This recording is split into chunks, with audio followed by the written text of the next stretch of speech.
Hey guys, tonight we step into the quiet world of Edo-era Japan, a world where the soft rustle of paper and the gentle hum of focused hands were the soundtrack of daily life. Picture a tranquil workshop tucked away in a bustling street, where skilled artisans are bending over their workbenches, carefully stitching together beautiful books by hand. The air smells faintly of ink, fresh paper, and wood. The room is lit by soft, diffused light, maybe from paper lanterns hanging overhead or the natural glow of daylight filtering through rice paper windows. In this serene space, time seems to slow down, with each movement deliberate, each breath in sync with the rhythm of the work. You probably won't survive the sheer calm of it all. It's that relaxing. So, before you get comfortable, take a moment to like the video and subscribe, but only if you genuinely enjoy what I do here. And hey, while you're at it, feel free to post your location and local time down below. I'd love to hear where you are and what time it is when you're drifting off into this peaceful journey. Now, dim the lights, maybe turn on a fan for that soft background hum, and let's ease into tonight's journey together. The craft of bookbinding in Edo-era Japan was not just a means of preserving knowledge. It was a delicate art. For centuries, bookbinding in Japan has been revered as a refined craft, one that involves precision, patience, and a deep connection to the materials at hand. In the heart of Edo, the period that lasted from 1603 to 1868, bookbinders created beautiful books that are still admired today for their craftsmanship and aesthetic appeal. This wasn't just about making books. It was about creating something that would last through the ages, something that would stand as a testament to the artisans' care, attention, and devotion to their work. The world of Edo bookbinders is far removed from the hustle and bustle of our modern lives. Imagine yourself transported to a small workshop in the center of Edo, surrounded by the faint sounds of the city. The street outside is alive with the noise of merchants, the occasional clink of a cart passing by, and the general murmur of life. But inside the workshop, it's a world of calm. There's no rush in this space. There's no deadline, no sense of urgency. Every movement is deliberate and slow, almost meditative. The bookbinder's hands, seasoned from years of work, move with the precision of a dancer's, gripping the needle, threading it through the pages, making sure each stitch is perfect. Every moment is a meditation on craftsmanship. The tools are simple, but each one has its purpose: scissors, needles, glue, and thread. Nothing is wasted, and every action is part of a larger ritual. The sound of the needle piercing through paper is soothing, like the gentle tapping of a raindrop against the window. As you watch the bookbinder work, it's hard not to feel a sense of peace wash over you. They're not just crafting a book, they're creating a piece of history, something that will survive for generations. With every fold of the paper, every cut of the scissors, and every stitch, they're tying a piece of themselves into the work. And in return, that book will carry a part of them into the future. Imagine the smell of the paper as it's folded just so, the slight crispness of it when it's handled, and the soft touch of the thread as it pulls the pages together. There's a distinct feeling of satisfaction in watching the book slowly take shape. It's not a rushed process, nor is it a mass-produced one. There's nothing mechanized about it. Every book is unique, a labor of love from beginning to end. The rhythm of the work is hypnotic, a perfect contrast to the frantic energy of the city outside. In the world of Edo-era bookbinding, there's no hurry. The work is its own reward. Historians still argue whether the tranquility of Edo-era Japan was truly reflective of the general populace's lifestyle, or if it was a fleeting illusion created by the limited scope of our understanding of such a time. Could life in Edo have been as peaceful and unhurried as the image suggests? Or was it merely a moment in time where certain segments of society could cultivate a more meditative way of life? Either way, there's no denying that the lives of bookbinders were marked by a certain peacefulness, one that most of us today can only dream of experiencing. The world of bookbinding in Edo is a beautiful escape, where skill, focus, and patience all intertwine in the creation of something both tangible and lasting. As we begin to explore the lives of these artisans more deeply, it's important to remember the power of craftsmanship. Bookbinding in Edo wasn't simply about making something functional. It was about creating an experience, an object that carried a piece of the creator's soul with it. Each book was more than a collection of pages. It was a work of art. And this artistry, which has often been overshadowed by the more famous historical events of the era, offers us a window into a quieter, more introspective world, a world where creativity flourished within the quiet confines of small workshops, far from the noise and chaos of the outside world. And so, as we settle in for tonight's journey, picture yourself in that peaceful workshop. The steady rhythm of paper folding and thread weaving lulls you into a state of calm, where time seems to stretch and slow down. Outside, the world continues to turn, but inside, it's just you, the bookbinder, and the timeless art of creating something beautiful. With every stitch, the world fades away.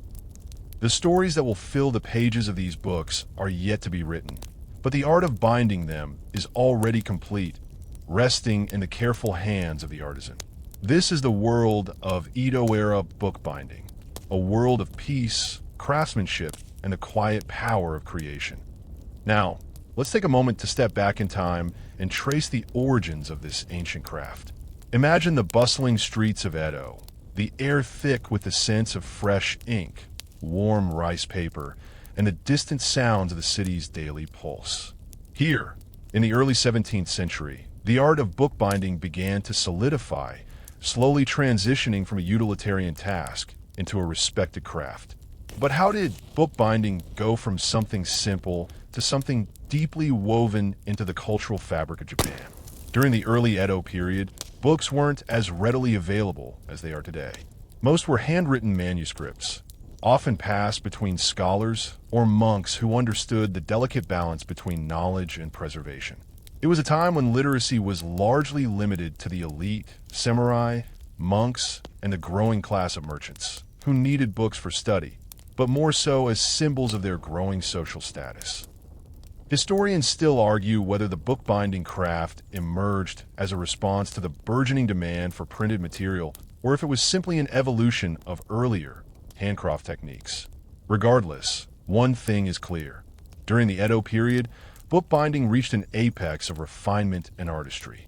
In this early phase, paper was a prized material, carefully sourced, prepared, and handled. It wasn't simply a medium for writing. It was revered as a sacred material, essential to the craft. Bookbinders, who often worked alongside woodblock printers, were expected to treat every sheet of paper with the utmost care. The attention to detail was meticulous. Each page folded, each edge trimmed, each stitch tied with the precision of a surgeon. The binding process wasn't rushed.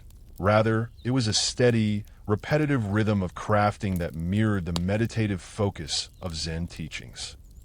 In fact, much of the philosophy surrounding bookbinding during this period was rooted in the same principles of patience and focus that guided the Zen monks in their daily rituals. You can almost feel the calm in the air as a bookbinder slowly weaves the thread through paper, each stitch a quiet gesture of care and intention. But the most fascinating aspect of the Edo bookbinding tradition is how it mirrored the era's devotion to simplicity and aesthetics. Bookbinding during this period wasn't just about function. It was about creating something that was as much a work of art as it was a tool for knowledge.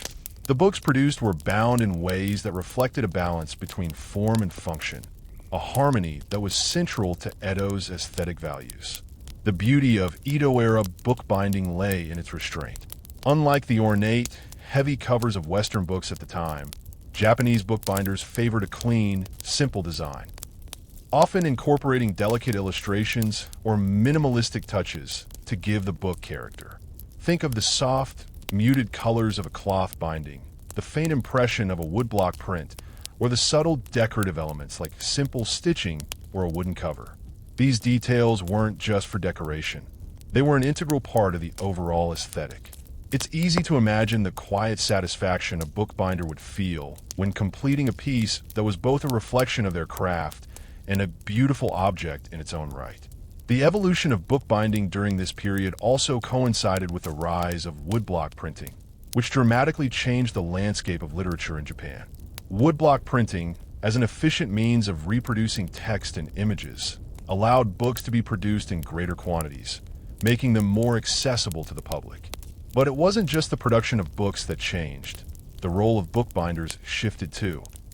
They weren't just creating books for the elite. They were now binding a wider range of texts, from illustrated stories to scholarly works to the increasing number of ukiyo-e woodblock prints. The demand for books increased, and with that, the skill of the bookbinders grew. These craftsmen were no longer merely following instructions. They were collaborating with artists and printers to create books that were visually and intellectually stimulating.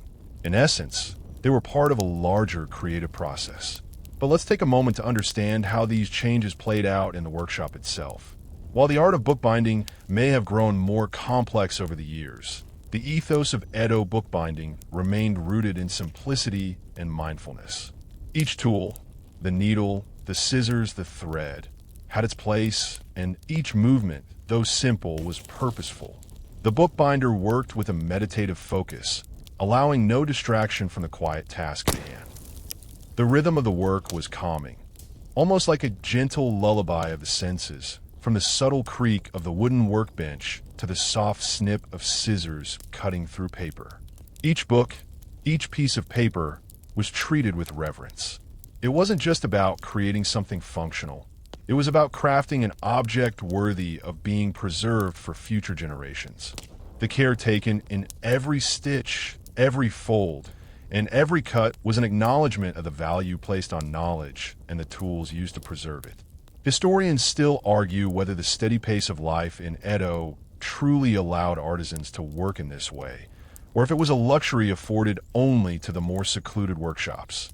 Was the pace of Edo life always so slow, so deliberate? Or were these moments of calm in the bookbinding world merely reflections of a greater ideal, a philosophical approach to the way work was done during this time? Either way, it's clear that, at least in the case of bookbinding, the slow, deliberate process was a fundamental part of its beauty and cultural significance. It wasn't just about the finished product. It was about the journey to get there. As you envisioned this slow-paced world, imagine the satisfaction that came with each book completed. A bookbinder could step back at the end of the day, knowing that they had contributed to something lasting. With their tools, their hands, and their mindfulness, they had created something that would be cherished not only in their own time, but for generations to come. The steady art of Edo-era bookbinding. Each fold, each stitch, each thoughtful touch was a reminder that the true value of a craft lies not in its speed or mass production, but in the care and attention that go into each individual piece. Now that we've started to understand the deep roots of bookbinding in Edo-era Japan, let's take a step further into the materials that made this peaceful craft come to life.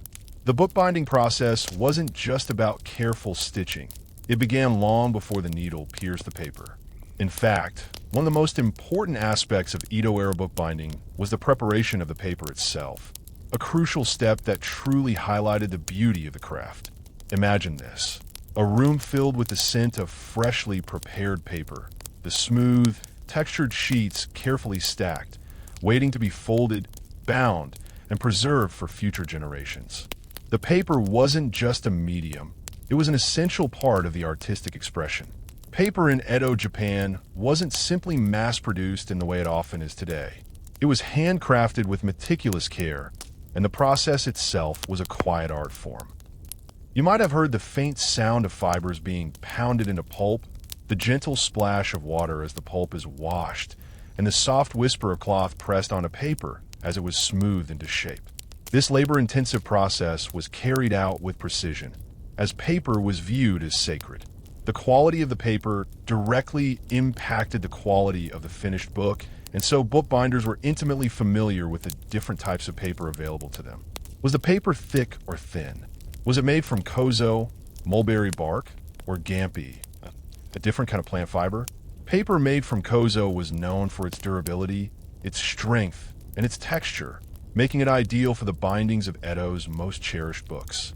There's something poetic in the way each sheet of paper was hand-woven from plant fibers, just as the bookbinding process itself was a delicate weaving of care, technique, and artistry. To touch the paper was to understand the bookbinder's respect for their material. As each piece of paper was lifted from its mold, it took on a life of its own, each sheet a blank canvas, ready to be transformed into something far greater than itself. It's easy to imagine the quiet satisfaction of a bookbinder carefully assessing a freshly made sheet of paper. They would run their fingers over its surface, feeling the texture and weight of the material before beginning the work of folding it into the intricate, perfect pages of a book. Historians still debate whether the art of paper making was passed down from Buddhist monks or was simply an evolution of Japanese craftsmanship. But regardless of its origin, the paper-making process during the Edo period became an integral part of the bookbinding tradition. It was an intimate connection between the craftsmen and the materials they used. A bookbinder didn't just stitch paper together. They interacted with it at every stage, from preparing the sheets to folding, binding, and even creating the final decorative touches. Imagine the calm, the quiet, as a bookbinder folds the paper by hand. Each sheet would be folded over carefully, matching up the edges to create a page that would hold up under years of use. These folded sheets, called fascicles, would then be sewn together. As the bookbinder sat down at their workbench, the rhythmic act of folding and stitching became an art form in itself. There's a calming repetition to this process, like a heartbeat, steady and reassuring.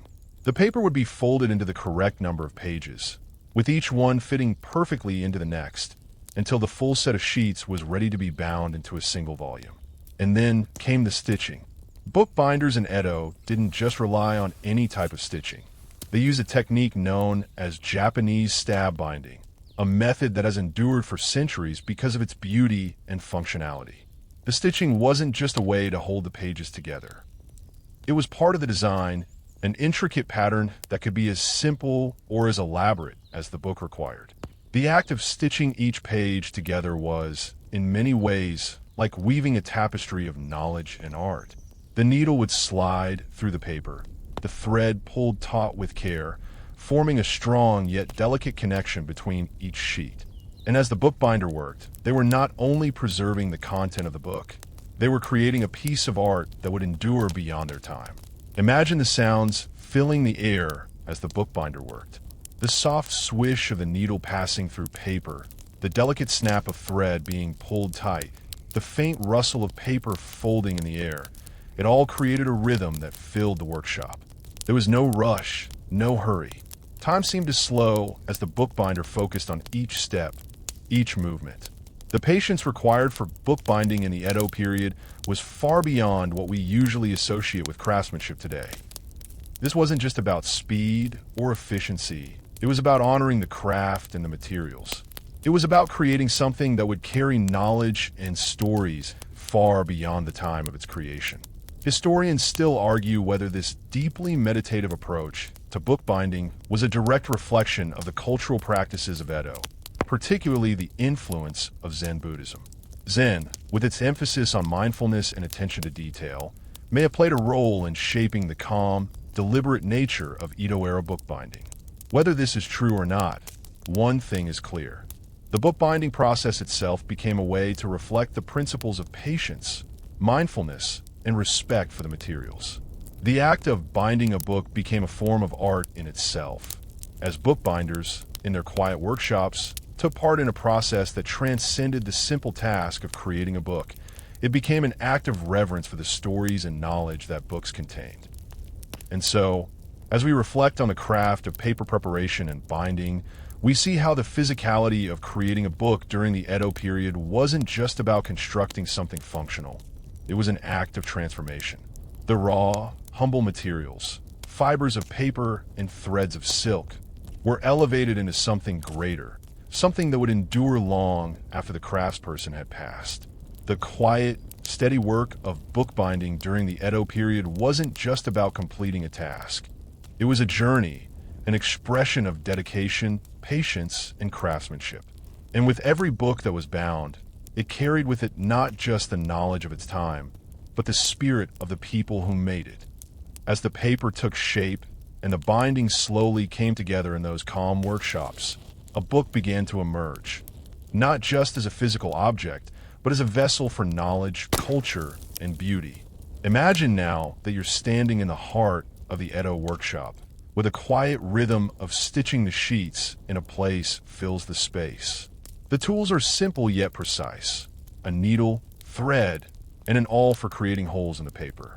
The bookbinder's hands move with practiced skill, threading the needle through the paper, creating a stitch pattern that is at once functional and aesthetically pleasing. It's a perfect example of how form and function blended seamlessly in Edo bookbinding. But the final touch, the one that really transforms the book into a work of art, is the cover. Now, the cover. It's one of the most defining aspects of a book during this period.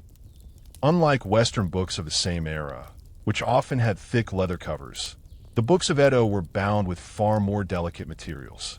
While some books might have had wooden covers, many were bound using soft fabrics, often with intricate patterns or natural dyes.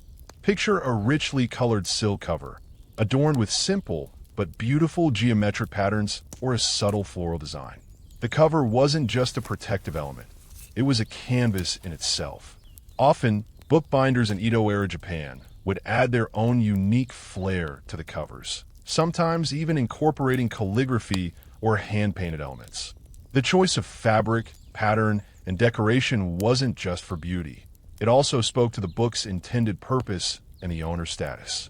In a way, the cover was the final signature of the bookbinder, a mark of their personal touch. The process of covering the book was a delicate one, as the fabric had to be stretched and glued over the pages with the utmost care, ensuring it was both taut and smooth. There was no room for error here. Any wrinkle or imperfection could ruin the aesthetic. The beauty of the finished product lay in the smoothness of the fabric, the neatness of the stitches, and the careful, balanced design. Each book, bound with its unique cover, was like a quiet treasure, waiting to be opened and admired. Historians still debate whether the bookbinder's attention to these aesthetic details was more a reflection of the growing merchant class during the Edo period, or if it was simply a continuation of older artistic practices. What we do know, however, is that the desire for beautiful, well-crafted books was not limited to the elite. Merchants and samurai alike sought out finely bound books, with designs that range from simple elegance to rich, intricate patterns. As the market for books grew in Edo, so did the demand for skilled bookbinders who could produce works of both function and beauty. Imagine holding one of these finished books in your hands, the cover smooth beneath your fingers, the paper delicate yet sturdy in its binding. You open it carefully, letting the pages unfold, and you begin to read. But it's not just the words on the page that captivate you. It's the artistry of the book itself. Every page, every stitch, every decorative detail is a reflection of the time and care that went into its creation.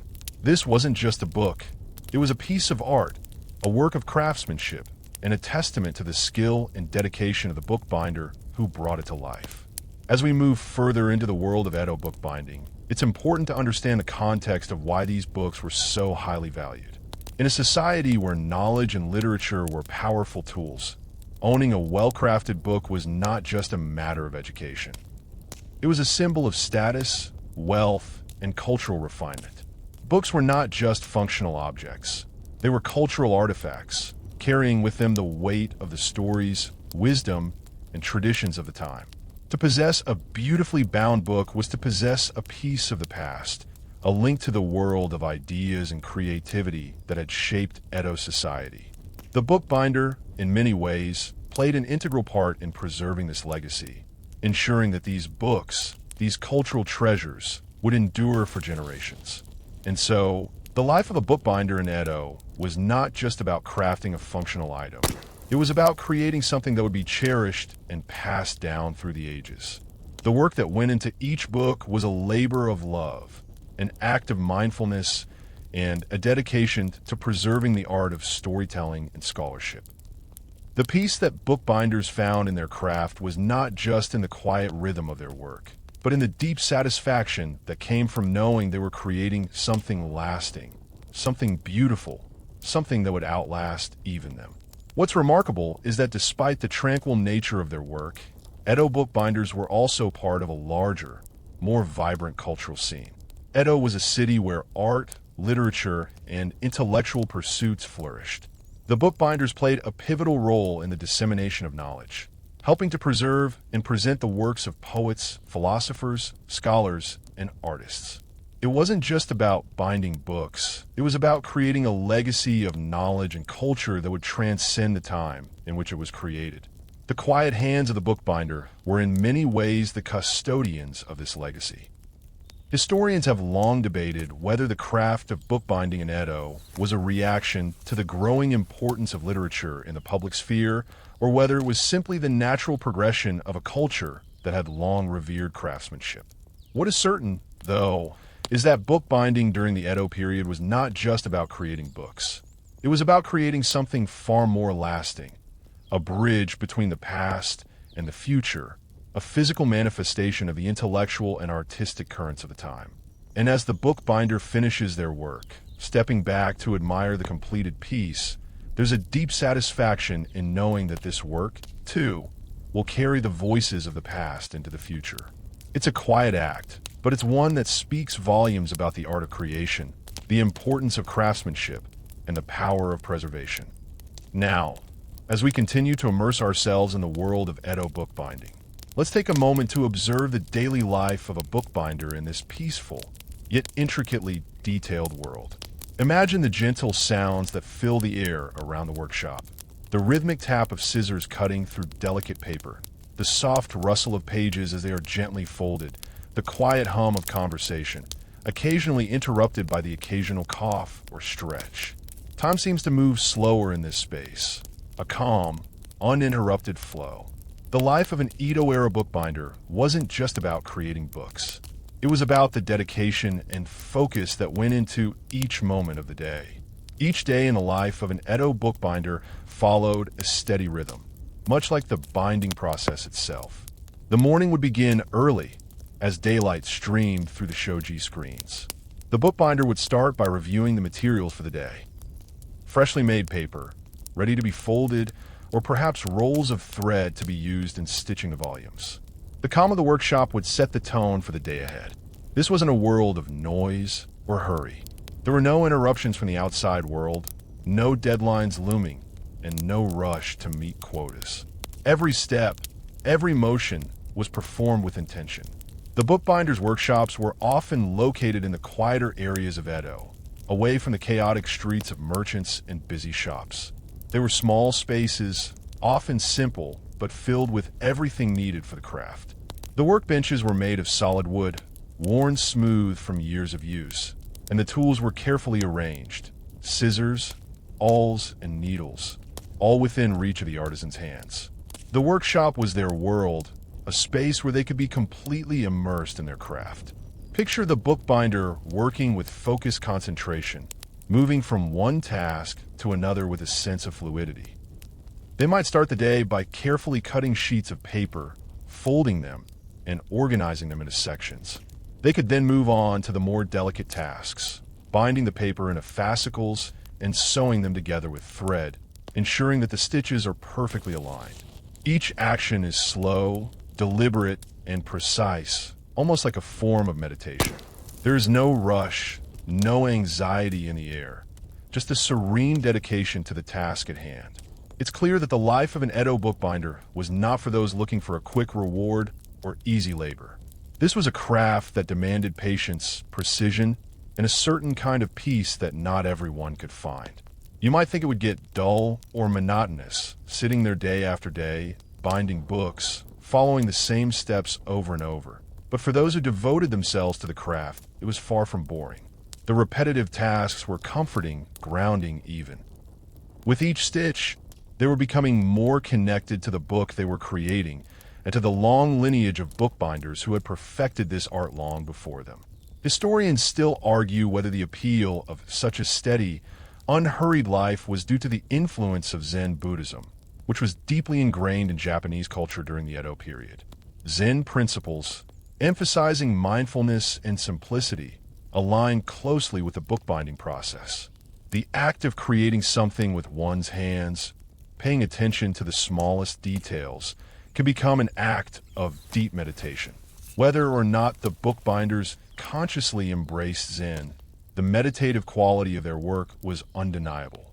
The rhythm of their craft was not unlike a Zen monk's practice, slow, methodical, and deeply connected to the present moment. But the life of an Edo bookbinder was not just a solitary one. These artisans often worked closely with woodblock printers, illustrators, and other craftsmen.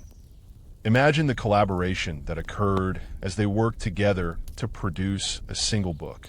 The woodblock printer, with their tools and their own specific craft, would create the text or images that would eventually fill the pages. The bookbinder, in turn, would carefully stitch those pages into a complete volume, ensuring that every detail aligned with the intended artistic vision. This cooperation between artists helped to elevate the book to something more than just a vessel for information. It became a work of art in itself. Bookbinding in Edo, Japan, was also deeply tied to the growing merchant class, who were not only patrons of the arts, but also collectors of books. As the population of Edo grew, so did the demand for books, whether for education, entertainment, or as a status symbol. In turn, the bookbinders became highly regarded for their skill and attention to detail. A well-bound book was a reflection of the owner's refinement, a sign that they had the means to invest in the highest quality materials and craftsmanship. So, for the bookbinders, it was not just about creating something functional. Their work was intimately tied to the changing social landscape of Edo society. For the bookbinders themselves, the work was a quiet form of art, one that demanded not only technical skill, but also a deep respect for the materials they worked with. Their lives were spent in relative solitude, surrounded by tools and paper, creating books that would carry knowledge, stories, and culture for generations. It's easy to imagine how a sense of pride would arise in a bookbinder's heart as they completed each volume, knowing they had contributed something lasting to their society. Each finished book was not just a product. It was a masterpiece, a reflection of their skill and devotion to the craft. In fact, the satisfaction of completing a book wasn't just in its physical form. There is something deeply fulfilling about the act of creating something that would be read, cherished, and preserved. Unlike today, when books are often seen as disposable or mass-produced, books in Edo were crafted with the intention of lasting. They were built to be passed down, cared for, and treasured. It was a different attitude toward books, one that emphasized longevity and quality over convenience or speed. It's no wonder that, for those who truly immerse themselves in this craft, life as an Edo bookbinder could feel deeply fulfilling. The work was steady and required great skill, but it also brought a sense of peace and purpose. For the bookbinder, every day was a step forward in perfecting their craft, in contributing something beautiful to the world, something that would endure long after their hands had put down the needle. As the day progresses in the quiet world of the Edo bookbinders, we move beyond the rhythmic stitch of thread through paper and into the finer aspects of their craft, the intricate artistry of the covers and the aesthetics of the book as a whole. Bookbinding during the Edo period wasn't merely a mechanical process. It was an artistic endeavor in which every element, from the paper to the cover to the binding stitch, was imbued with meaning and care. Imagine now that you're watching as a bookbinder begins the process of preparing the cover. The book has already been stitched together with great precision, and now it's time to give it its final form, one that will hold the pages together, protect them, and also offer a glimpse of the contents within. The materials they use for the covers range from the simplest cloth to beautifully patterned papers, sometimes even incorporating luxurious elements like brocade or leather. The covers were often decorative, with detailed, hand-painted patterns or the subtle impression of floral designs. These decorative elements were not just ornamental. They had meaning, adding character and significance to the book. The choices made in selecting the materials for the cover were influenced by several factors. For one, it was essential that the materials were durable, capable of withstanding time and use. But equally important was the aesthetic value. The design of the book cover was not only a means of protecting the contents inside, but also a way of signaling the book's importance. Certain books, especially those meant for wealthy patrons or important texts, will be bound in lavish materials with intricate designs, while others, more utilitarian in purpose, might have simpler, yet still beautiful, covers. Every design choice was intentional, from the choice of fabric to the hand-painted details. The process of covering a book wasn't just about wrapping it in a layer of material. It required skill and care. Picture the bookbinder taking the fabric or paper, smoothing it out, and carefully stretching it over the bound pages. The edges had to be crisp, with no wrinkles or creases, and the corners had to be folded in a way that made the book both sturdy and pleasing to the eye. There was an art to the folding of the corners, an almost ritualistic way of ensuring that the fabric sat perfectly in place. If you're imagining the feeling of the cloth against your fingers, it would be soft, yet sturdy, woven with a tactile warmth that invites touch. The smoothness of the fabric under the bookbinder's hands is a calming reminder that beauty and function are entwined in this craft. Once the book was wrapped, the final step was often a delicate one, the addition of decorative elements to the cover. This could include hand-painted illustrations, calligraphy, or symbols that reflected the book's contents or the owner's personal taste. Books bound in this way were often seen as works of art, and for good reason. Each book was unique. You could hold one in your hands and immediately feel that it wasn't just a commodity, but something carefully crafted to honor the knowledge within. Historians often speculate about how much freedom the bookbinders had in their design choices. While many of the books they bound were for specific patrons or projects, there was a level of creative freedom that allowed bookbinders to express their personal artistic vision. Some bookbinders even became well known for their specific style, just as calligraphers or woodblock artists did. It's said that some of the most respected bookbinders had their own signature elements in their designs. Small, subtle flourishes in the stitching or distinct color combinations in the covers that made their works instantly recognizable.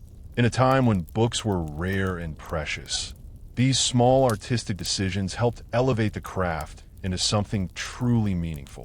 The life of a bookbinder in Edo, Japan, while peaceful and methodical, was also steeped in a profound sense of artistry.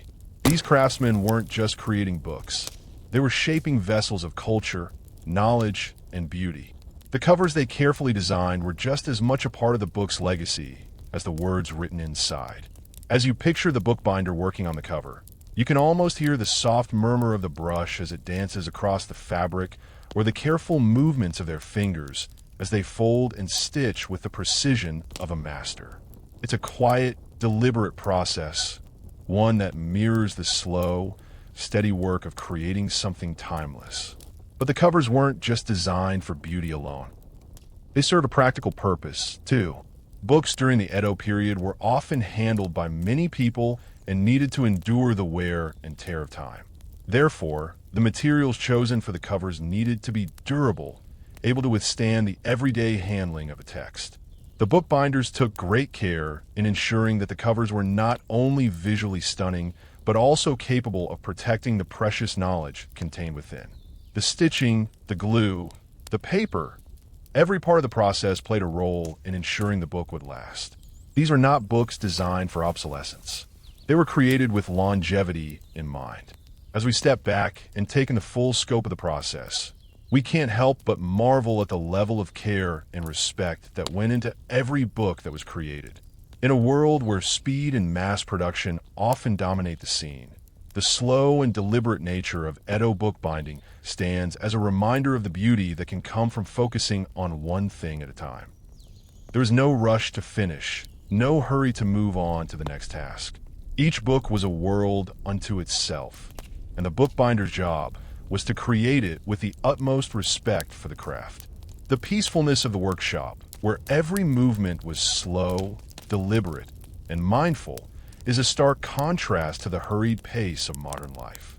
The bookbinders of Edo, in their quiet workspaces, took the time to ensure that each book they created was not just a vessel for knowledge, but a piece of art that would stand the test of time.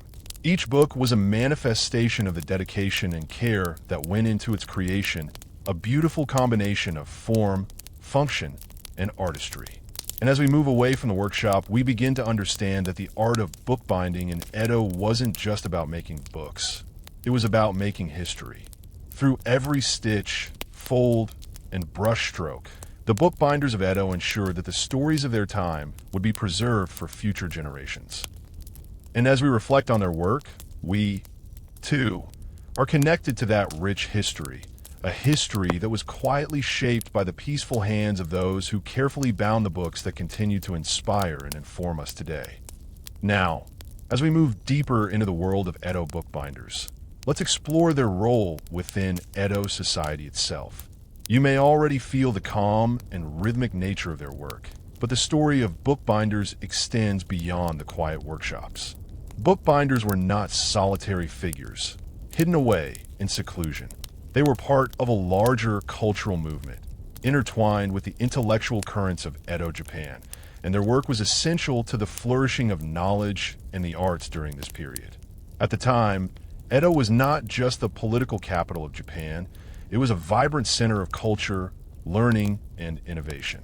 In the midst of this bustling metropolis, bookbinders played an integral role in shaping the intellectual landscape. They weren't just craftsmen, they were guardians of knowledge, playing a pivotal role in ensuring that books were preserved and shared across generations.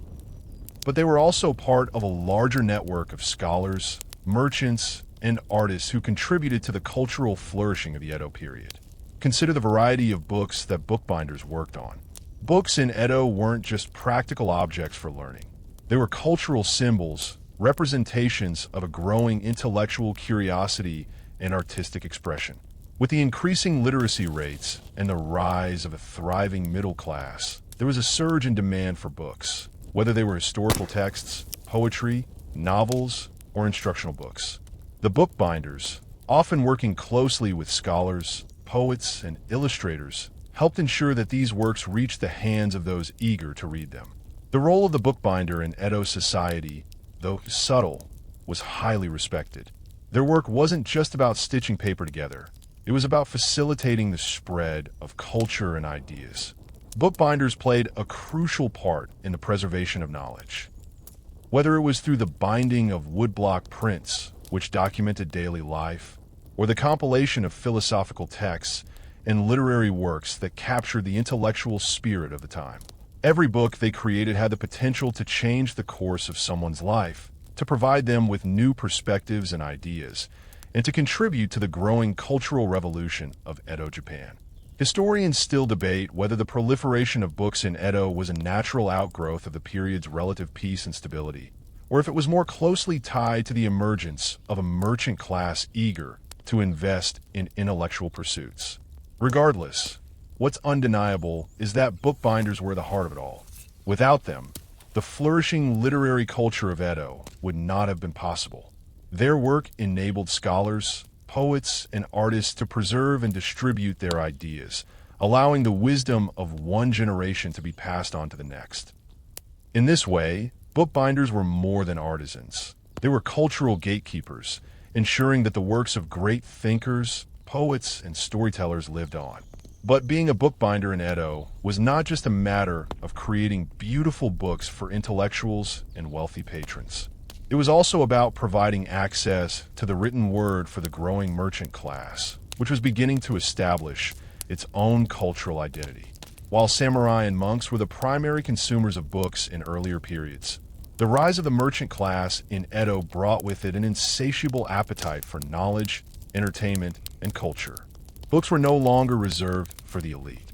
Instead, they became a symbol of status for the emerging merchant class, who proudly displayed their well-bound volumes of literature, history, and art. This growing demand for books created a thriving market for bookbinders, who were now working not only for the samurai and Buddhist monks, but for merchants, scholars, and even commoners. The profession became more competitive as more and more people sought out high-quality books. Some bookbinders even established their own shops, offering a variety of books and services, from the binding of popular novels to the creation of custom-designed works for wealthy clients. There was a certain prestige that came with being a bookbinder, as their craft was not only valued for its technical expertise, but also for its cultural importance. Yet, Despite the growing commercial nature of the craft, bookbinders remained committed to their art. Even as the demand for books increased, the pace of their work didn't change.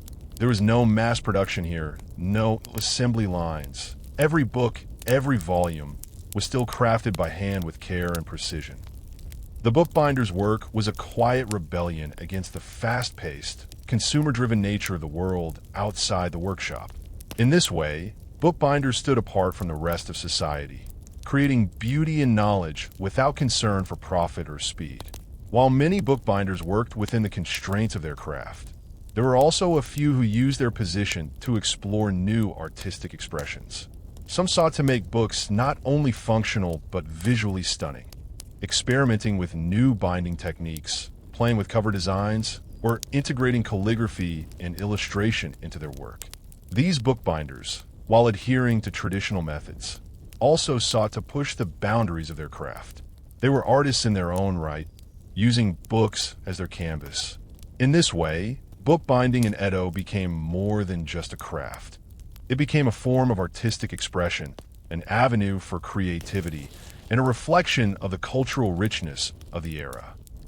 Imagine walking through the streets of Edo, past bustling markets and teeming alleys, and coming upon a small, quiet bookbinding shop. Inside, you'd see the master bookbinder at work, their hands moving in a fluid, steady rhythm as they stitch a beautiful volume into existence. The shop would smell faintly of paper, ink, and glue, and the quiet murmur of the bookbinder's movements would provide a calming contrast to the noise outside. You could walk in, purchase a book, perhaps a beautifully bound novel or a philosophical treatise, and hold it in your hands, feeling the texture of the cover, the smoothness of the paper, and the careful stitching that binds it all together. You would walk away with more than just a book. You would walk away with a piece of Edo's cultural heritage, crafted with precision and care. Edo bookbinders, though not often recognized in the grand historical narratives, were the unsung heroes of Japan's intellectual and cultural history. They provided the foundation for the flourishing of literature, art, and knowledge in an era that was defined by its commitment to learning, creativity, and craftsmanship. And in their peaceful workshops, they created books that would endure for centuries, carrying with them the stories and ideas that helped shape Japan's legacy. As we continue to explore the world of Edo-era bookbinders, it's important to look at the fascinating range of books they helped create. The books themselves were not merely vessels for knowledge, but also reflections of the vibrant, diverse society in which they were produced. They were more than just functional. They were often beautiful works of art, embodying the creative spirit of Edo. The variety of subjects covered by these books speaks to the intellectual curiosity of the time. Picture yourself walking through a bookstore in Edo. The shelves would be filled with a wide variety of texts, illustrated stories of samurai warriors, instructional guides on calligraphy, volumes of poetry, and scrolls chronicling historical events. These books weren't just meant to educate. They were also designed to entertain and inspire. One might pull a book from the shelf, its cover soft and intricately designed, perhaps with a faded depiction of a famous scene or figure from the past. As you open the book, you'd be greeted by beautiful woodblock prints or delicate calligraphy that transported you to another world, one where every page held a piece of history, culture, or imagination. In the world of Edo bookbinding, these books were as diverse as the people who read them. Take, for example, the genre of kibyōshi, which were illustrated books or picture books popular among the urban class. They were often quite colorful, filled with images of beautiful landscapes, mythical creatures, or samurai heroes. Kibyōshi was not just literature. It was a visual experience. These books were bound with the utmost care and often included lavish, detailed woodblock prints, which were in themselves a form of high art. The bookbinder would carefully stitch together the pages, ensuring that the visual elements and the text aligned perfectly so that the reader could enjoy the full richness of the artwork and the words together. The visual storytelling was a testament to the intricate nature of Edo-era bookbinding, where even the layout of the book played a role in conveying the narrative. But it wasn't just kibyōshi that occupied the shelves. During this period, the rise of Genzai literature, or contemporary literature, became a significant trend. These books dealt with the experiences and stories of everyday life in Edo, focusing on urban culture, the lives of the common people, and the flourishing merchant class. Imagine a book that explores the intricacies of Edo's bustling districts, filled with detailed woodblock prints of the marketplaces, the kabuki theaters, and the fashionable neighborhoods. These books were often bound in a way that reflected their connection to the vibrancy of Edo life. Their designs were more modest than the extravagant kiboshi, but they still showcased the bookbinder's skill, with neat, simple bindings that highlighted the book's content. Additionally, you might find historical texts in these workshops, books documenting the achievements of the samurai, the political changes of the Tokugawa shogunate, or the advancements in science and agriculture during this time. These books were revered for their factual content and were often bound in elegant, understated ways that reflected the gravity of the material inside. The bookbinder's task here was especially important, as the durability and preservation of these books would ensure that this knowledge could be passed down through the generations. A well-bound historical text could last for hundreds of years, surviving the elements, the wear of many hands, and even the ravages of time. Another genre that came to prominence during the Edo period was the literary work of haiku, short, evocative poems capturing the fleeting beauty of nature, emotions, and everyday life. These poems, often composed by famous poets like Matsuo Basho, will be bound in small, intimate volumes, meant to be held in the hand and read in quiet contemplation. These works didn't just require precision in binding. They required a special reverence for the simplicity and elegance of the poetry itself. The bookbinder's task was to create something that complemented the brevity and beauty of the poems. Simple but sophisticated covers, with elegant stitching that made the book feel personal, something to be cherished. Perhaps one of the most intriguing genres in Edo bookbinding was the yoromono, books that focused on the world of the supernatural. In an age filled with ghost stories, folk tales, and spiritual beliefs, these books were designed to give form to the mysteries of the world beyond. Think of a bookbinding covered in darker hues, with intricate, spooky imagery designed to match the eerie tales within. The bookbinder's task was not just to preserve these stories, but to enhance the reader's experience of the strange and the supernatural. Through their skillful use of paper and design, the bookbinders contributed to a mood that matched the spectral atmosphere of the content. They gave these books the kind of mystique that pulled the reader deeper into the strange world of yurei, ghosts, and spirits. As you take all this in, you begin to see how integral bookbinders were to the cultural landscape of Edo. They weren't just assembling books, they were shaping the way people interacted with ideas, literature, and culture. The books they produced weren't just objects. They were windows into the world of Edo itself. Whether it was a brightly colored kiboshi, a scholarly historical text, or a quiet, reflective haiku book, the binders were the ones who ensured that these cultural treasures were presented beautifully and endured the test of time. Each book was a carefully crafted masterpiece, a work of art, a reflection of the society that produced it. The importance of the bookbinder is perhaps best appreciated when you consider that Edo's intellectual and cultural advancements were not simply the result of authors and printers, but also of the bookbinders who ensured that these works would survive long enough to be read by future generations. Without them, these books would be fragile, likely to fall apart after just a few years of use. With them, however, these books were sturdy and resilient, standing the test of time and preserving the thoughts and creative expressions of an entire culture. As we reflect on the range of books produced during the Edo period, we can begin to understand the significance of the bookbinder's role in Edo society.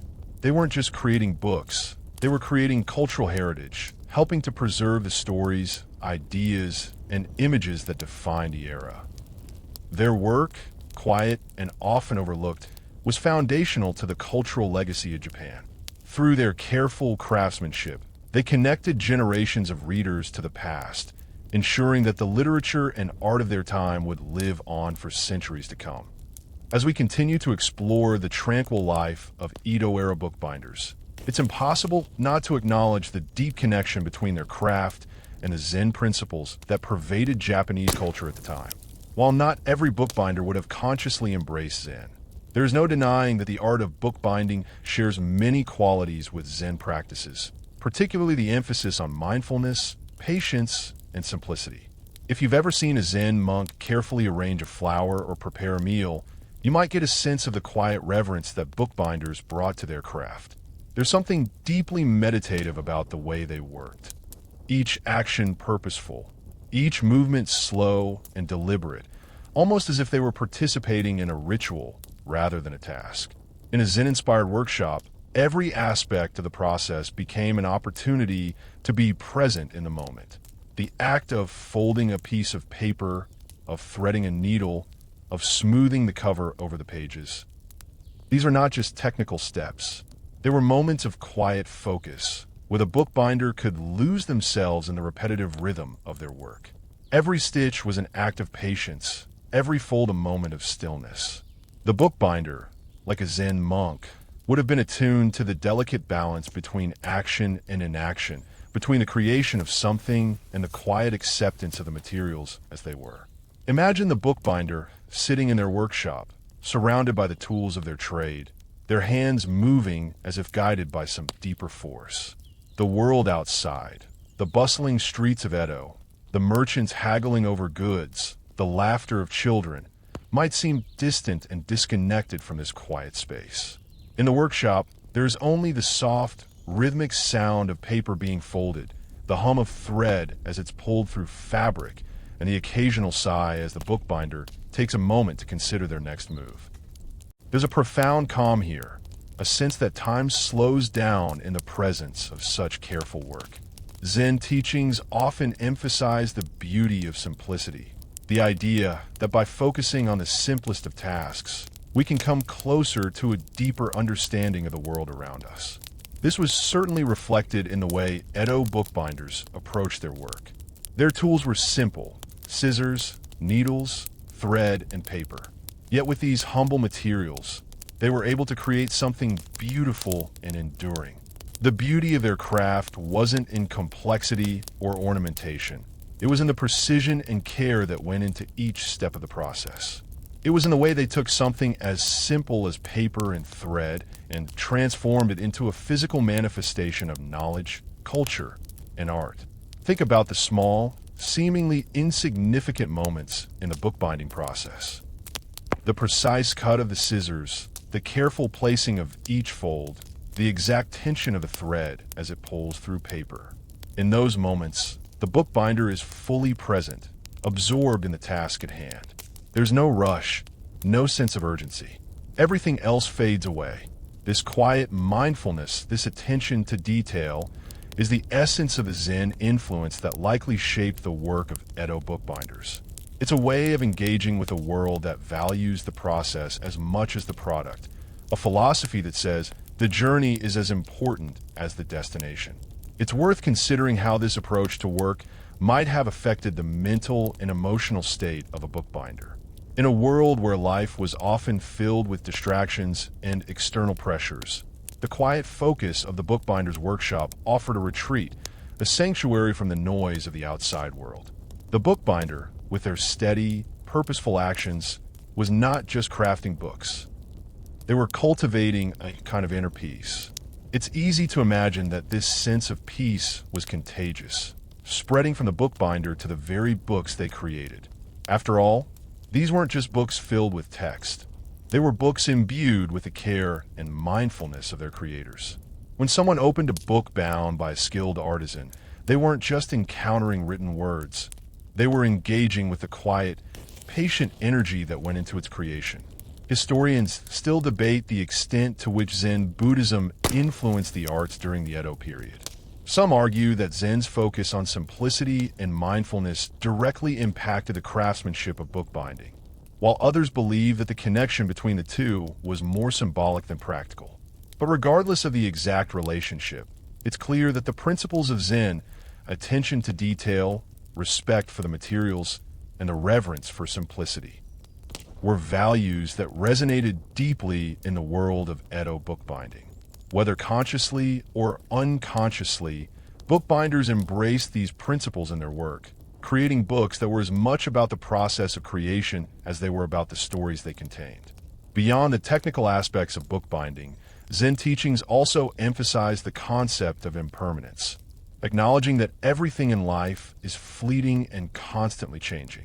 Perhaps this is why the act of bookbinding, a process that takes time and care, was so deeply meaningful for Edo artisans. By creating something that would endure long after they were gone, they were participating in a kind of timelessness.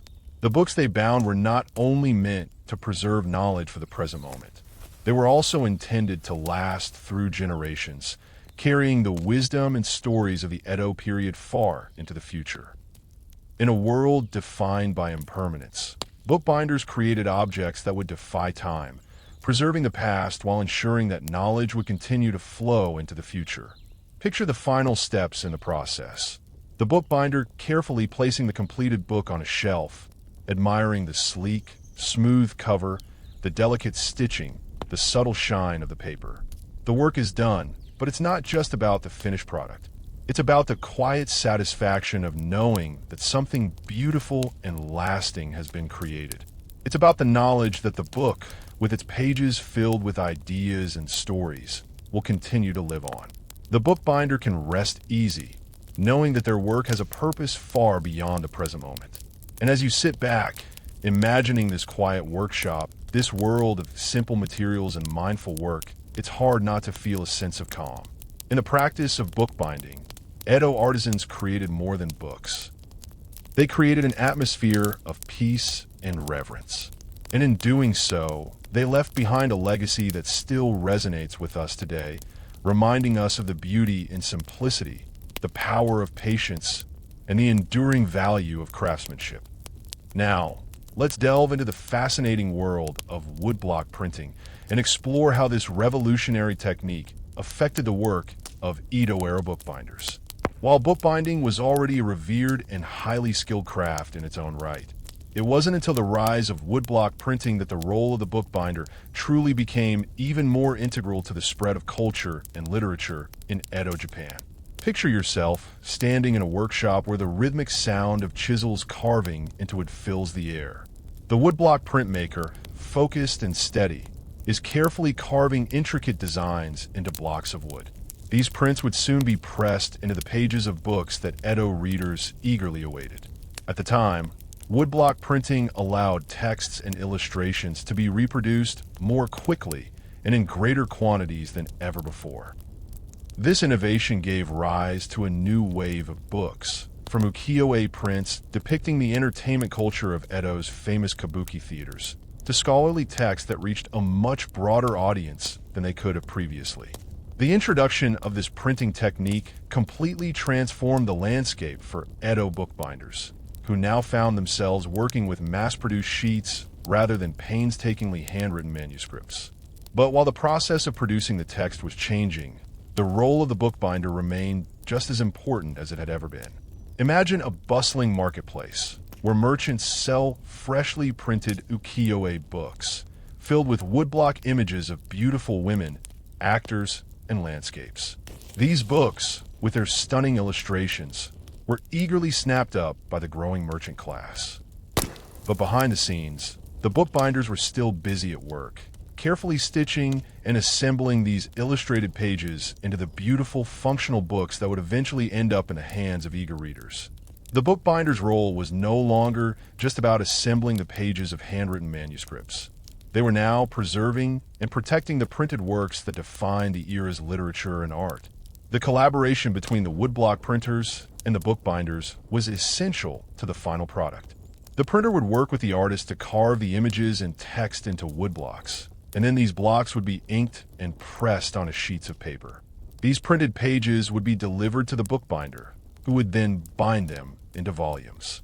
This collaboration between printer and bookbinder ensured that the final book was both visually captivating and durable, creating a complete package of art and literature. Historians still debate whether the rise of woodblock printing led to the decline of hand-copied manuscripts in Edo, or whether it was simply a natural evolution of printing technology. What is certain, however, is that bookbinders during this time had to adapt quickly to new techniques. The printing process was faster and more efficient than the painstaking hand-copying of texts, but also meant that more books needed to be bound and distributed.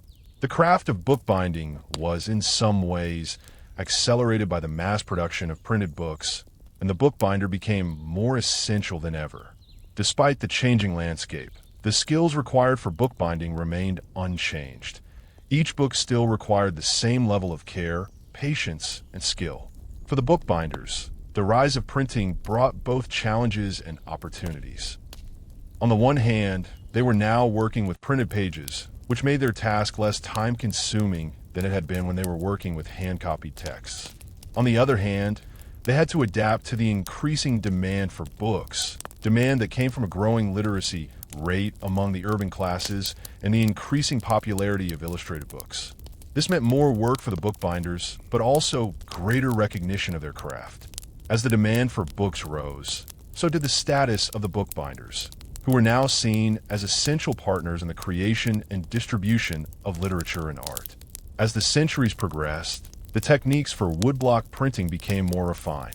This led to the creation of even more detailed and intricate designs, including full-color prints that would become characteristic of the ukiyo-e genre.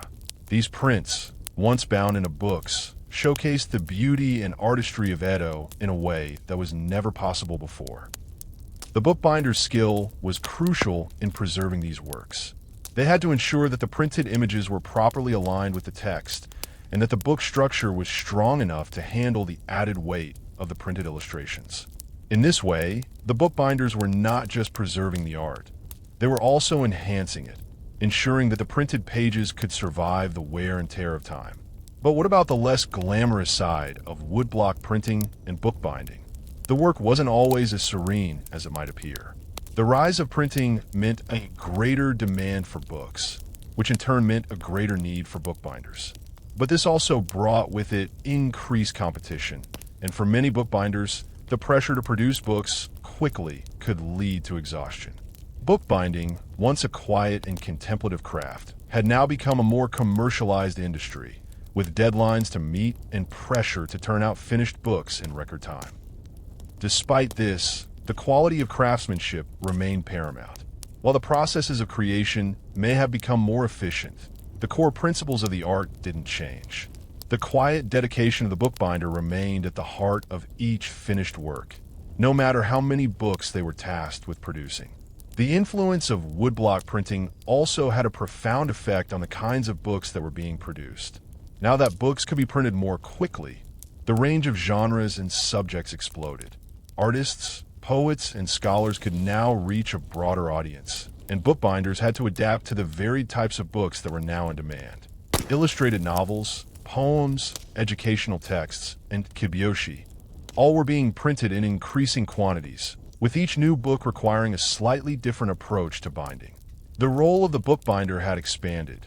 They were no longer just craftsmen working on a limited number of books. They were an essential part of a new, rapidly expanding literary world. As you imagine the workshops of these bookbinders, you can almost hear the quiet hum of activity as they stitch and bind, working in tandem with the printers who produce the pages. The woodblock prints, still fresh with ink, would be carefully examined and then folded into the book with the same attention to detail as any other piece of paper. Each book was a collaboration, a work of many hands, each contributing their unique expertise to the creation of something beautiful and lasting. The skill of the bookbinder, in the end, was just as crucial to the success of the printed book as the artistry of the woodblock printer. The quiet diligence of the Edo-era bookbinder helped to preserve an entire world of stories, knowledge, and culture. The printed books that were bound by these artisans didn't just preserve the ideas of their time. They became an essential part of the cultural fabric, passing down the intellectual legacy of the Edo period to future generations.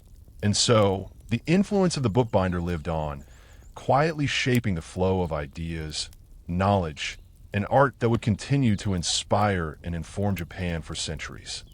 As we continue to dive deeper into the world of Edo bookbinders, it's essential to acknowledge the challenges they faced in their work. While the craft of bookbinding was marked by precision, patience, and artistry, it wasn't without its difficulties. In a period defined by frequent social, political, and cultural upheaval, bookbinders were often faced with the pressure of maintaining the integrity of their craft in the face of changing times. Despite their steady pace of work, life in Edo was far from static, and the environment around them was anything but predictable. One of the most significant challenges faced by bookbinders during the Edo period was the availability and quality of materials. Paper, a fundamental component of the craft, was not always easy to come by. While the paper used for bookbinding was carefully handmade, it was also expensive. There were different grades of paper, with some being more affordable than others, and depending on the project, bookbinders had to carefully select the right paper based on both its quality and cost. Imagine the bookbinder carefully weighing the options, considering the intended purpose of the book and whether it would be an elegant literary work or a more utilitarian text. The choice of paper wasn't just a matter of practicality, it was also an aesthetic decision. The quality of the paper influenced the overall look and feel of the finished book, so the bookbinder had to ensure they selected the appropriate materials for each project. The scarcity of quality materials wasn't limited to paper. Thread, glue, and cloth used for the covers also had to be sourced with great care. The glue, often made from natural ingredients like rice, had to be mixed just right to ensure it held the pages together without becoming too brittle over time. The thread used for binding had to be strong yet flexible, able to withstand the tension of repeated opening and closing of the book. The cloth used for the cover had to be durable enough to protect the book, but also supple enough to be worked with easily. Finding the right combination of materials for each project could be time-consuming, and in times of shortage or increased demand, bookbinders had to be creative in their solutions. In addition to material shortages, bookbinders also faced the challenge of competition. As the demand for books grew, so did the number of people entering the craft. Many of these new entrants were driven by the booming market for books, particularly among the merchant class, which had developed a growing appetite for printed works. But for the seasoned bookbinder, this meant that their work had to stand out among the growing number of competing artisans. The bookbinder's reputation was built on skill, attention to detail, and the ability to create beautiful, durable books. But with so many others vying for the same business, there was constant pressure to maintain the high standards of craftsmanship that were expected. Despite these challenges, the bookbinders of Edo were not deterred. They continued to create with the same patience, precision, and artistry that had marked their craft from the beginning. The challenges they faced were, in a way, just another part of their creative process. Each hurdle they encountered, from the difficulty of sourcing materials to the pressure of competition, became an opportunity for them to demonstrate their ingenuity and commitment to their craft. For every shortage of paper, there was a new technique or method developed to overcome the problem. For every competitor, there was a chance to refine their artistry and innovate new ways of binding books. One of the most fascinating aspects of Edo bookbinding, particularly in light of these challenges, is how deeply connected the craft was to the larger social and cultural movements of the time. While bookbinders were working with their hands in quiet workshops, they were also contributing to a larger cultural shift. The Edo period was marked by a surge in the availability of literature and the rise of a more literate public. In a time when knowledge was increasingly seen as a tool for both personal development and social mobility, bookbinders played an essential role in making that knowledge accessible. They weren't just crafting books, they were facilitating the spread of ideas and culture. One way bookbinders adapted to these changing circumstances was by embracing the growing popularity of printed books. As woodblock printing techniques improved and became more widely used, the demand for beautifully bound books increased. The role of the bookbinder became even more critical as they were tasked with binding ever greater quantities of books. In many ways, this demand for mass-produced books allowed bookbinding to evolve, with more intricate and innovative binding methods being developed to accommodate the variety of texts being produced. Even as they faced pressure to meet the growing demand, bookbinders managed to maintain a sense of personal artistry in their work. Each book was still treated with care, each binding still executed with precision, despite the increased pressure to produce quickly. Despite the increasing commercialization of the bookbinding craft, the relationship between bookbinders and their clients remained largely personal. Bookbinders would often work with clients directly, discussing their preferences for materials, design, and decoration. This level of personal attention and customization was part of the charm of the craft. Whether it was a merchant wanting a beautifully bound edition of a popular novel, or a scholar seeking a durable, elegant binding for a collection of philosophical texts, bookbinders were there to meet the needs of their clients, carefully tailoring each book to its specific purpose. One aspect of Edo bookbinding that set it apart from its Western counterparts was the emphasis on simplicity and natural beauty. In the West, bookbinding often focused on elaborate, gilded covers, intricate designs, and ornate decorations. In contrast, Edo bookbinders adhered to a more minimalist approach, favoring understated elegance over excessive ornamentation. This restrained aesthetic reflected the values of the Edo period, where simplicity and natural beauty were highly prized.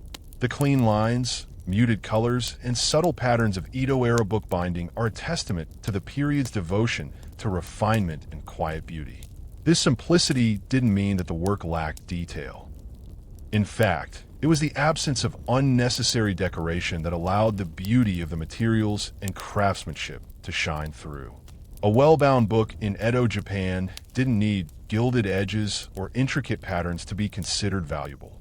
The quality of the binding itself, the smoothness of the paper, the careful stitching, and the harmonious design of the cover were all that was needed to make a book worthy of appreciation. The beauty lay in the subtlety, in the skill of the bookbinder, and in the quiet elegance of the finished product. As the Edo period came to a close, and the Meiji era ushered in new technologies and ways of thinking, traditional bookbinding began to fade into the background. The rise of mass-production printing presses and more industrialized methods of bookbinding meant that the slow, meticulous art of Edo-era bookbinding was no longer in high demand. But even as the craft waned, its legacy lived on in the books that continued to be cherished, displayed, and passed down through generations. For the bookbinders of Edo, the quiet dedication to their craft, despite the many challenges they faced, was a way of contributing to the cultural richness of their time. Their work was not just about creating books, it was about preserving knowledge, culture, and beauty. Through their careful hands, they shaped more than just paper and thread. They shaped the intellectual and cultural legacy of an era that would resonate for centuries to come. As we continue to explore the rich history of Edo-era bookbinding, it's essential to consider the broader impact of this quiet craft on the cultural and intellectual life of Japan. While the bookbinders worked in their tranquil workshops, the books they crafted were not just items for individual use. They were part of a larger cultural movement that transcended the walls of the workshop and spread throughout Edo society. Bookbinding during the Edo period was intertwined with the rise of literacy, the dissemination of knowledge, and the flourishing of artistic and intellectual expression. At the heart of Edo's literary culture was the growing accessibility of printed books, and bookbinding played a crucial role in this transformation. In a time when books were still considered precious commodities, the ability to preserve them in a durable, aesthetically pleasing form meant that these works could be passed down through generations, making knowledge more widely available. In Edo, Japan, the development of a more literate society was closely tied to the availability of books, and the bookbinders were the unsung artisans who ensured that these books would endure. While literacy had existed in Japan for centuries, it was during the Edo period that it began to spread more widely.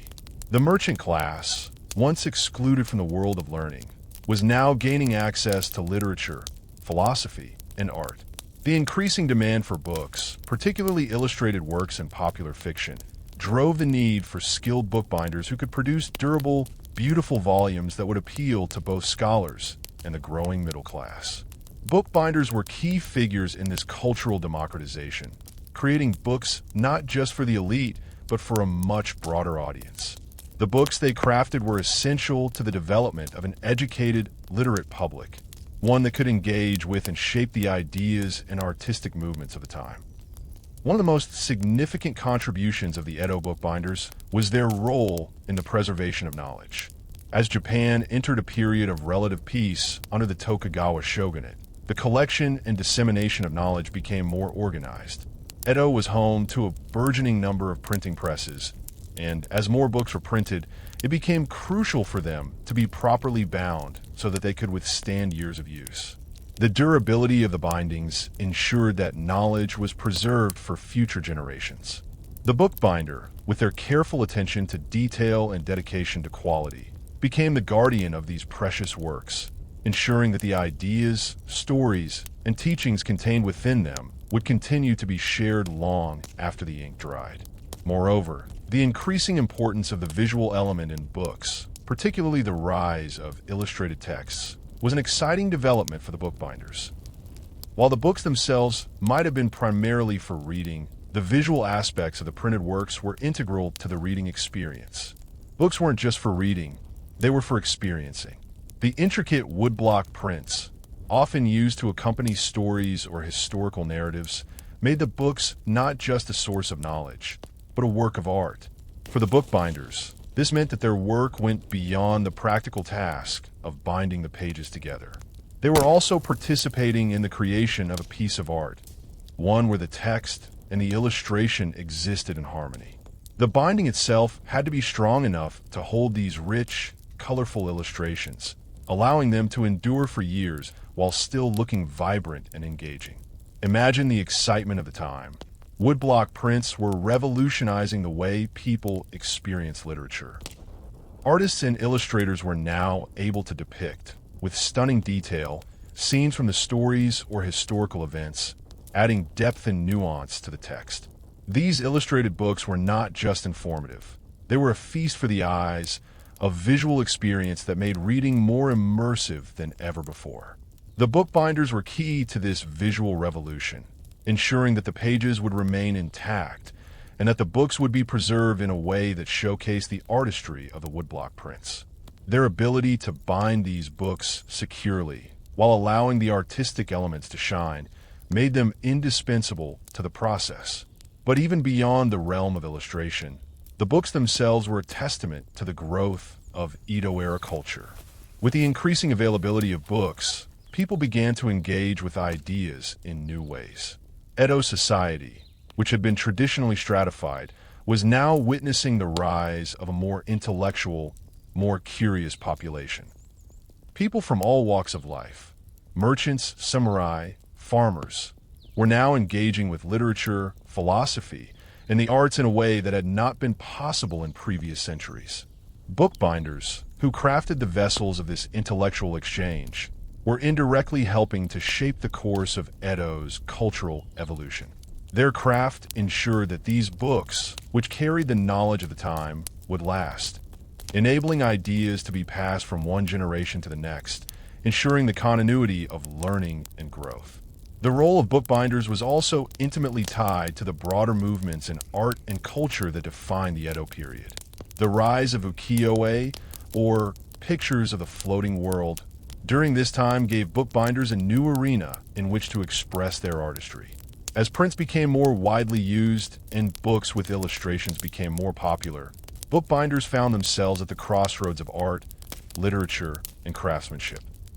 The beautiful woodblock prints that accompanied these books required expert binding to ensure that the paper didn't tear, the pages didn't warp, and the illustrations were properly aligned. The skill of the bookbinder in this context was nothing short of remarkable. Their work required not only technical proficiency, but also a deep understanding of the visual and intellectual importance of the printed page.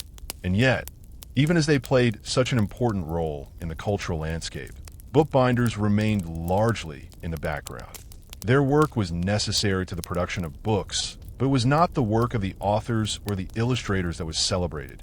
It was their names that appeared on the title pages, not the bookbinders. In a way, the craft of bookbinding was humble, unassuming. Bookbinders were the silent heroes who ensured that the intellectual and artistic products of the Edo period would be preserved appreciated, and passed down. They were the silent caretakers of Edo's culture, quietly shaping the future by preserving the past. This quiet role has often been overlooked in the broader historical narrative of Edo Japan. Yet without the meticulous work of bookbinders, the intellectual and artistic movements of the time would not have been able to flourish as they did. Their contributions, though often unrecognized, were foundational to the preservation and dissemination of knowledge and to the cultural vibrancy of Edo society. Their craft may have been quiet, but it was no less significant. They were the unseen hands that held together the fabric of Edo's cultural legacy, ensuring that it would endure for centuries. As we approach the later years of the Edo period, it's important to consider the subtle but profound changes that began to influence the world of bookbinding. While the craft had long been revered for its peaceful, methodical nature, the social and technological shifts of the period began to challenge the status quo, and the bookbinding profession was no exception. The rise of new technologies, particularly the rapid development of mass printing techniques and the eventual opening of Japan to the outside world, heralded a time of transformation. However, even as these changes unfolded, the principles that guided Edo bookbinding remained steadfast. Despite the encroachment of industrialization, the core values of craftsmanship, mindfulness, and beauty persisted in the work of many dedicated artisans. The first major wave of change came with the introduction of Western-style printing methods. The influence of European and American technology in the mid to late 19th century began to slowly alter how books were produced in Japan. Mass-produced books, bound using more mechanized techniques, gradually replaced the hand-bound volumes that had once been the hallmark of Japanese craftsmanship. This technological shift made books cheaper and more accessible, but also posed a direct challenge to traditional bookbinders, who found themselves at a crossroads. While Western-style printing presses allowed for faster and more efficient production, they lacked the delicate artistry and individual care that had characterized traditional Japanese bookbinding. The mechanized books, bound quickly and cheaply, lacked the enduring quality of the hand-bound books that were carefully stitched, bound, and finished with attention to every detail. It's easy to imagine the sense of loss that some bookbinders may have felt as their once-cherished craft began to fade into the background of a rapidly industrializing world. Yet, despite these challenges, traditional bookbinding continued to thrive in select circles. The patrons who valued quality and craftsmanship still sought out handmade books, especially when it came to books of significant cultural, artistic, or historical importance. For the bookbinders who chose to continue their work, there was still a quiet satisfaction in creating something that stood apart from the mass-produced volumes of the time. These artisans continued to honor the traditional methods, using hand-forged needles, carefully chosen paper, and elaborate stitch patterns to craft books that would endure not only physically, but also as works of art. For them, the role of bookbinding remained a way of preserving culture, art, and intellectual tradition. Historians still debate the extent to which Western technologies completely overtook traditional practices, or whether there was room for both to coexist. Some argue that the introduction of mass-produced books effectively rendered hand craftsmanship obsolete, while others suggest that there was a space for both types of production, with handmade books continuing to exist as a luxury product for those who valued quality and artistry. Either way, it's clear that the bookbinding industry, like many other crafts during the Meiji period, had to adapt to new realities. At the same time, there were increasing efforts to preserve traditional skills and techniques. As Japan began to modernize, there was a growing sense of nostalgia for the cultural heritage that was being rapidly replaced. Many artisans and cultural advocates began to make concerted efforts to protect and sustain traditional crafts like bookbinding. Some sought to preserve the techniques by passing them down to younger generations, teaching the importance of handmade books and the artistry behind their creation. Workshops, apprenticeships, and guilds were established in an attempt to ensure that the skills of Edo-era bookbinders wouldn't be forgotten in the rush toward industrialization. These preservation efforts were not just about maintaining a craft. They were about safeguarding a piece of Japan's cultural identity. As Japan opened its doors to the West and modernized, there was a desire to hold on to the elements of the past that represented the beauty and dignity of Japanese culture. Bookbinding, with its rich history and artistry, was a natural symbol of this desire to preserve what was valuable in traditional Japanese life. Despite the rise of Western printing methods and the gradual decline of handmade books in the larger market, Edo-era bookbinding continued to influence Japanese bookmaking well into the modern era. The aesthetics of the Edo bookbinding style, its minimalism, its careful craftsmanship, and its emphasis on harmony between materials, continued to inspire Japanese artisans. In fact, even today, elements of Edo-era bookbinding can still be seen in the work of contemporary bookbinders who strive to preserve the traditional techniques. In this way, the legacy of Edo-era bookbinding endures, reminding us of the timeless value of patience, craftsmanship, and attention to detail. For those who continued to practice bookbinding in the late Edo and early Meiji periods, the profession became a blend of tradition and adaptation. While some artisans remained dedicated to maintaining the purity of the craft, others embraced the changing times, incorporating new tools and techniques into their work.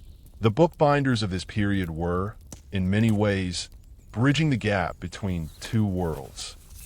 One foot in the past, preserving the techniques of their ancestors, and one foot in the future, adapting to the new realities of industrialization and modernity. The changing landscape of the bookbinding profession reflected the broader shifts occurring in Japan during the Meiji Restoration. As the country transitioned from a feudal society to a modern, industrialized nation, there was a sense of urgency to preserve the cultural traditions that define the country. Bookbinding, like many other crafts, became a symbol of this struggle to retain cultural identity in the face of overwhelming external influences. And as Japan looked to the future, it also looked to the past for inspiration. The books that were bound during this transitional period carry with them not just the knowledge and culture of the Edo period, but also the tension between preservation and progress. Each handmade book is a testament to the resilience of traditional craftsmanship, a reminder that even in the face of industrialization, there will always be those who value the beauty and integrity of the handmade object. Whether for a scholar seeking a well-crafted volume or a collector cherishing the aesthetic value of a handmade book, Edo-era bookbinding has left a lasting mark on the cultural history of Japan. Today, when we look at the preserved works from the Edo period, whether it's an intricately bound kiboshi or a simple, beautifully bound volume of poetry, we can appreciate the quiet legacy of those bookbinders who devoted their lives to their craft. Though the world they inhabited has long since passed, their work remains as a testament to the enduring power of art, craftsmanship, and cultural preservation. And through their hands, the pages of history continue to turn. As we arrive at the final stretch of our journey through the quiet world of Edo-era bookbinding, let's reflect on the lasting legacy of these artisans, whose craft has quietly influenced not only the history of Japan, but also the world of bookmaking as we know it today. The profound dedication of the Edo bookbinders can still be felt in the work of contemporary book artists, and in the way we approach the art of preserving knowledge today. Their influence goes beyond the pages of the books they created. It is embedded in the quiet, meditative process of craftsmanship and in the respect for both the materials and the knowledge contained within those materials. While the world has moved on from the days of handmade bookbinding, the ethos of the Edo-era craft has left an indelible mark on the bookbinding profession. The meticulousness of their work, whether in the selection of paper, the stitching of pages, or the careful decoration of covers, set a standard for bookmaking that still resonates today. The idea that a book is not just a tool for reading, but a physical object to be cherished, preserved, and respected can be traced directly back to the quiet artisans of Edo. But as we reflect on the legacy of Edo-era bookbinders, it's also important to recognize the ways in which they quietly shaped the cultural identity of Japan during the Edo period. The books they created weren't just filled with knowledge or stories. They were physical manifestations of Japan's intellectual and artistic currents. These books told the story of a period defined by peace, cultural growth, and a flourishing of the arts. They preserved the ideas, values, and artistic achievements of the time in a way that was as enduring as the books themselves. Imagine, for a moment, how these books would have been read. In the quiet homes of Edo, where scholars, poets, and artists gathered to discuss philosophy, literature, and art, these books would have been opened and cherished. The bookbinding itself, smooth, durable, and beautiful, would have been a quiet companion to the knowledge contained within. It was through the work of these bookbinders that Edo's intellectual and artistic legacy was preserved, protected, and passed on, carefully bound together, stitch by stitch, page by page. The bookbinders were, in a sense, the unsung keepers of Edo's cultural heritage. Without their quiet devotion, the ideas and stories of this golden age would not have endured in the way they did. The delicate balance between tradition and innovation that defined Edo-era bookbinding became an enduring quality of Japanese craftsmanship. It wasn't simply about sticking to old methods. It was about blending the past with the future, adapting to new needs while preserving the essential qualities of the craft. Even as new printing techniques emerged, even as the world around them began to change, the core values of bookbinding in Edo, Japan remained constant. Patience, respect for materials, and a deep commitment to creating something lasting and beautiful. As the Meiji period dawned, and Japan's society underwent rapid modernization, traditional bookbinding became less common. Mass production methods took over, and the quiet workshops of Edo bookbinders slowly faded into history. But the influence of Edo bookbinding did not disappear. Modern Japanese bookbinders, artists, and craftsmen have looked back to the Edo period for inspiration, reviving the traditional techniques and aesthetics in the books they create today. The bookbinding process, while no longer as widespread, still carries with it the quiet spirit of the Edo-era craftsperson. Each book, no matter how mass-produced, bearing a touch of the artistry and mindfulness that was once the hallmark of Edo bookbinding. Today, many of the traditional techniques developed by Edo bookbinders are still taught in specialized schools and workshops. Contemporary artisans continue to employ the same tools: the needle, the scissors, the thread, just as the artisans of centuries ago did. The calm and deliberate nature of the craft has not been lost. And in a world that often feels chaotic and rushed, the art of bookbinding offers a quiet respite, a return to a time when the process of creating something beautiful was valued just as much as the final product. It's a testament to the enduring power of craftsmanship that, even in our fast-paced, industrialized world, there are still those who choose to slow down and embrace the art of bookbinding as a way of connecting with both the past and the present. As we reflect on the life of a bookbinder in Edo, Japan, it becomes clear that their work was more than just a profession. It was a calling. The quiet dedication to their craft was a way of participating in something much larger than themselves.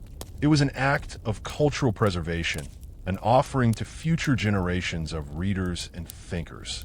In an age when books were precious and knowledge was power, the bookbinder's craft ensured that the written word would endure. Whether it was the careful stitching of kiboshi or the simple, elegant binding of a haiku anthology, the bookbinders of Edo played an integral role in preserving the intellectual and artistic spirit of their time. And as we look back on the legacy of these artisans, we are reminded of the importance of craftsmanship in our own lives. In a world where speed and mass production often dominate, the quiet, patient work of Edo bookbinders stands as a reminder of the power of taking time to create something with care and intention. Whether it's a handmade book or any other form of art, the act of creating something beautiful, enduring, and meaningful is a timeless pursuit. A pursuit that was embraced by the bookbinders of Edo and continues to inspire craftsmen and artists around the world today. As the final pages of this journey come into view, we find ourselves connected not only to the world of Edo-era bookbinding, but to the enduring spirit of craftsmanship that transcends time. The gentle stitch of thread, the careful fold of paper, and the delicate artistry of the book's cover all stand as symbols of the quiet dedication that still resonates in the hands of those who work with care and mindfulness. The legacy of the Edo bookbinder is not just in the books they created, it's in the lessons they left behind, reminding us that the true value of any craft lies not just in the finished product, but in the process of creating it with heart and soul.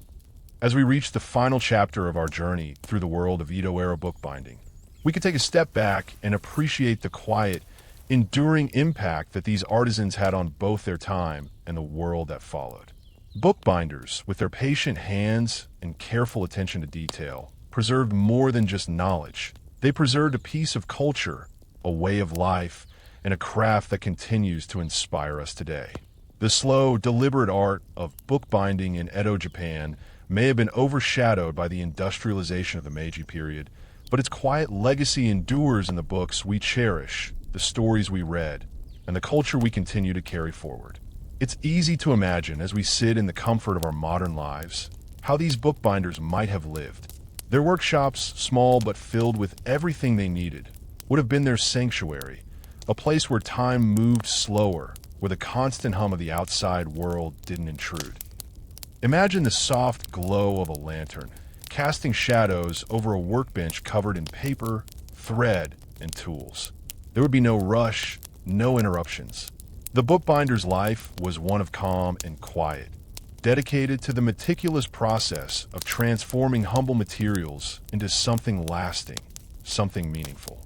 Though their lives may have seemed simple from the outside, these bookbinders played a pivotal role in preserving and shaping the intellectual and artistic culture of their time. The books they created weren't just for reading. They were meant to be cherished, to be preserved, and to carry the ideas of the past into the future. Whether it was a beautiful kiboshi illustrated with intricate woodblock prints or a simple, elegant volume of haiku, each book was a work of art in itself, crafted with care and attention. And in the quiet of their workshops, the bookbinders created more than just books. They created a lasting connection between past and future, between knowledge and culture. The rise of industrialization in the Meiji period changed the landscape of book production, but it also reinforced the importance of the bookbinder's role in preserving the integrity of their craft. As mass production techniques began to dominate, the art of handcrafting books became a rarefied practice, one that was reserved for those who valued the time and care that went into each volume. Even today, in a world dominated by digital media and mass-produced books, there remains a reverence for the handmade book, one that echoes the quiet tradition of the Edo-era bookbinder. The principles of craftsmanship, attention to detail, and respect for materials have not been lost. Rather, they have been carried forward by artisans and collectors who continue to value the artistry of bookbinding.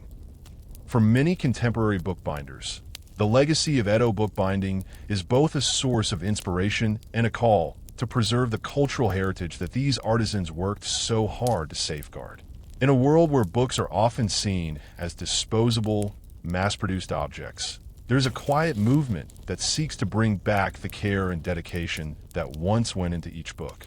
The revival of traditional bookbinding techniques is a reminder of the timeless value of craftsmanship and of the importance of creating something that will endure, something that will carry the stories and knowledge of today into the future.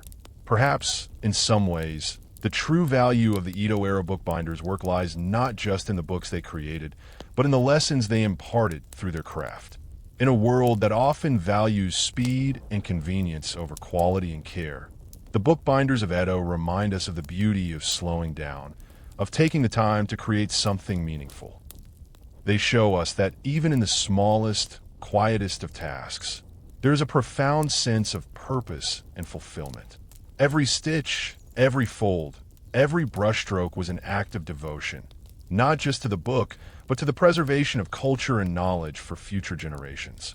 As we reflect on the world of Edo-era bookbinding, we come to realize that the simple, humble art of creating books was, in many ways, an act of rebellion against the rush of time. In a world that often prioritizes speed and efficiency, these bookbinders chose to take their time, to focus on each small detail, to respect the materials they worked with, and to create something lasting. And in doing so, they created books that were not just physical objects, but cultural artifacts, preserving the knowledge, stories, and beauty of Edo Japan for generations to come. And so, as we close the final chapter of this peaceful journey, we find ourselves connected to the quiet legacy of the Edo-era bookbinder. In their hands, the humble craft of bookbinding became something more than a job. It became a way of life. A life devoted to creating beauty, preserving knowledge, and honoring the materials they worked with. Their work, though quiet and often unseen, was a vital part of the cultural fabric of Edo, and continues to influence us today, reminding us of the enduring value of craftsmanship, patience, and mindfulness. In this fast-paced world, where the art of bookbinding is often overshadowed by technology, the lessons of Edo-era bookbinders are more relevant than ever. They show us that there is value in slowing down, in creating with care, and in preserving the knowledge and beauty that define our cultures. The books they bound are not just pages and ink. They are windows into the past, carefully crafted to stand the test of time. And as we hold these books in our hands, we are reminded of the quiet artisans who devoted their lives to ensuring that these stories, ideas, and dreams would endure. Now, as the journey draws to a close, let the quiet peace of the Edo Bookbinders workshop linger with you. Take a moment to appreciate the quiet craft of those who worked by hand, who took their time, and who created something beautiful and lasting with each careful stitch. In their work, we find a reminder that even in the smallest of acts, there is a timeless beauty, a quiet strength, and a profound legacy.